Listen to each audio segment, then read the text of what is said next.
What's up everybody, the 2020 Lunar New Year event is fast approaching, so today I want to take a look at some of the cool ideas and artwork for possible new skins we could be getting with this year's event. I already talked about which heroes are statistically most likely to be getting a skin this time in my previous video, where I also focused on the start date and other details for the event, but today I just want to look at some cool ideas and artwork that'll fit well within the 2020 Lunar New Year theme. This is Master Ian Gamer, and let's get into it. To start, I want to take a look at a couple Chinese mythology-based skin ideas with artwork courtesy of the game Smite. And I will just warn you, I'm probably not going to get the pronunciation of these names quite accurate, so just keep that in mind. To start, we have Naja Lucio. Naja is a character who's described as flying around on fire wind skates, and in certain stories even possesses healing capabilities. Now, if that doesn't sound like a perfect fit for Lucio, I don't know what does. The character's depiction in Smite, I think, gives a very good idea of what a Lucio skin along these lines might well look like, with the most important aspect being Lucio's normal hardlight skates being replaced by wheels of firewind. Now beyond this, another aspect of Naja in most stories is that he wields a spear as a weapon, which doesn't really match up perfectly with Lucio's sound gun, but I'm sure that Blizzard could find some clever way to incorporate the spear weapon idea while still sticking to what fits with Lucio. So overall, I think this is a must-have skin idea, and I certainly hope we end up seeing a skin like this for Lucio sometime sooner rather than later. Another idea though is Hu Yi Hanzo. Hu Yi is a legendary character who long ago shot down 9 of the 10 suns which were scorching the earth and only left the one remaining so that life could continue to flourish. I particularly like his depiction in Smite in the way that they use these sort of fiery feathers to detail his bow and character. While Hanzo has a number of skins already in game, none of them really incorporate fire as part of their detailing, so I think this will be an awesome skin idea to not only introduce fire as an element of the skin, but also to have this comparison to an actual Chinese mythological hero. And moving now to the other Shimada brother, we have Lion Dancer Genji. Now there have been a lot of ideas for different heroes getting Lion Dancer skins, but I feel like Genji is one hero in particular who would work super well for. He's already a very nimble and agile character, so it would make sense for him to get some kind of dancer-based skin. There's a few directions the skin could go. They could focus more on making it as if he's just wearing a Lion Dancer costume, or they could shift over to the idea of him actually being some sort of lion beast or dragon or demon or something like that. I think either direction could be very cool and holds a ton of potential for Genji specifically, so I do strongly hope that we see something along these lines at some point in the future. And of course, the Lunar New Year is the perfect time to introduce it. Shifting away from China specifically, next up we have Korean Magistrate Ash and Bob. Now on top of the artwork here just being outright phenomenal, McCree already has a Magistrate skin from a few years ago, so it would make sense for Ash to get one too, right? Even if, well, a Magistrate is kind of like a lawman in a sense, and Ash is, well, kind of the opposite of that. I do like the idea of her getting a skin like this, just so that if nothing else, her and McCree have something that matches. I will also say that I love the idea of Bob getting a Fu Manchu mustache or some sort of facial hair along those lines. And while I'm not entirely sure why he'd be holding a bowl of rice in combat like this, I absolutely love how Bob is depicted in this artwork here. And I certainly hope that at some point or another we get a skin for him too that looks something along these lines.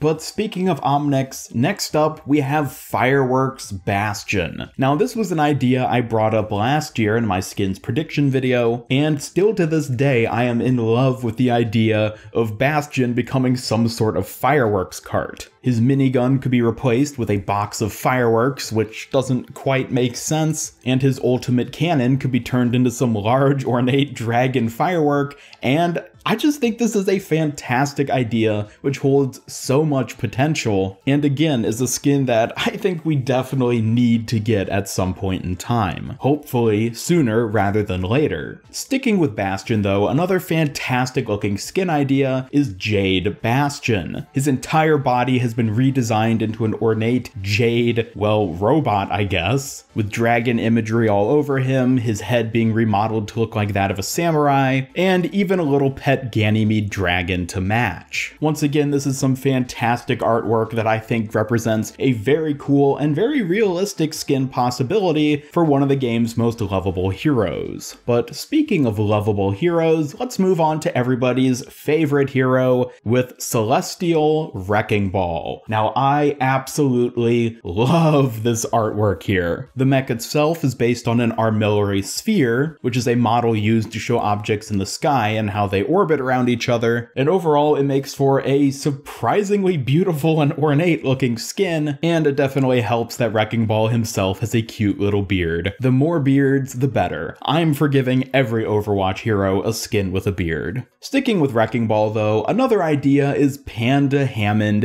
in a Chinese lantern. Now this is just a basic Photoshop to represent the idea, but since Hammond's a cute little creature, why not make him into some other type of cute little creature, such as a panda? It would definitely fit with the Chinese New Year theme, and like the Celestial Ball skin I just showed, focusing on a Chinese lantern as a base for the mech could definitely lead to an interesting design. All around, definitely an interesting idea that unfortunately I wasn't really able to find any proper artwork for, but still one that I wanted to mention. And along these similar lines, next up we have Panda Roadhog. This is a pretty old skin idea. I think this artwork in particular may have even been from way back in the first year of Overwatch, but it still stands as a comedic yet not unrealistic skin idea. While pandas are cute and lovable creatures, they're also typically quite large, and Roadhog is also quite large. So it works pretty well there with making Roadhog just a big lovable panda, who of course needs something to obscure his face, since we're never actually gonna see Roadhog's face, and a hook, canister, and scrap gun to match the aesthetic. Now moving on to another skin idea, it is worth noting that this year's zodiac animal is the rat. So it would only make sense for Junkrat to possibly get a skin as well. But what sort of skin might he end up getting? Well, I suppose the most straightforward answer would be to give Junkrat a rat skin.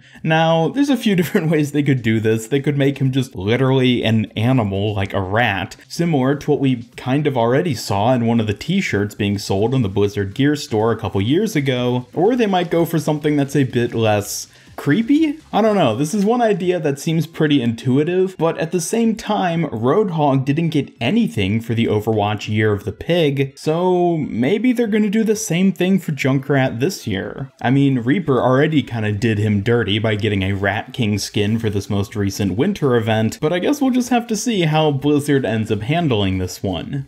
Now, before I wrap up, I did just want to point out some of the existing Lunar New Year sprays that different heroes have, and talk a little bit about the possibility of some of these making it into the game as actual skins. A lot of them are pretty simplistic, just sort of basic outfits, but the two I wanted to focus on specifically are the ones for Doomfist and Mercy. Doomfist has a very cool lion dancer head on his fist, and I think that actually makes for a really interesting possible skin. He could either get something that gives him an outfit similar to this, or he might just get some sort of ornate dragon gauntlet, where the gauntlet itself might end up looking like some sort of big deadly firework. And for Mercy, the most important thing to point out is her parasol. Despite the strong visual similarities to her caduceus staff and a parasol, and even the fact that she has an emote where she twirls her staff as if it is one, she has yet to actually get a skin where it becomes just that. But given the spray she has for the Lunar New Year event, I think this would be a perfect opportunity to give her some sort of skin where she actually gets a parasol. Now, there's a few different directions they could take the rest of the skin. They could give her some sort of Chinese dress to just make it look like a festive holiday attire, or they could steer her in the direction of being another Chinese mythological character. But either way, I think there's a lot of potential here for Mercy in particular, so even though she already has a Lunar New Year skin, I think it would be awesome if she could end up getting another. And that'll do it for today's video. Thank you all so much for watching. As usual, I recommend you check out the artists whose work I used in this video, which I'll all have linked down in the description. Also, if you happen to have your own artwork of a Lunar New Year skin for any of the existing heroes, I would love to see it. Feel free to send it to me on Twitter, as I always love getting to see the stuff that you guys put together. Definitely let me know your thoughts though on which skins you want to see in the upcoming 2020 Lunar New Year event by leaving a comment down below. Be sure to leave a like if you enjoyed this video and share it with a friend if you really liked it. Subscribe, follow me on Twitter, and hit up the bell to never miss any of my future Overwatch content. This is Master Ian Gamer signing off, and until next time, have a great day.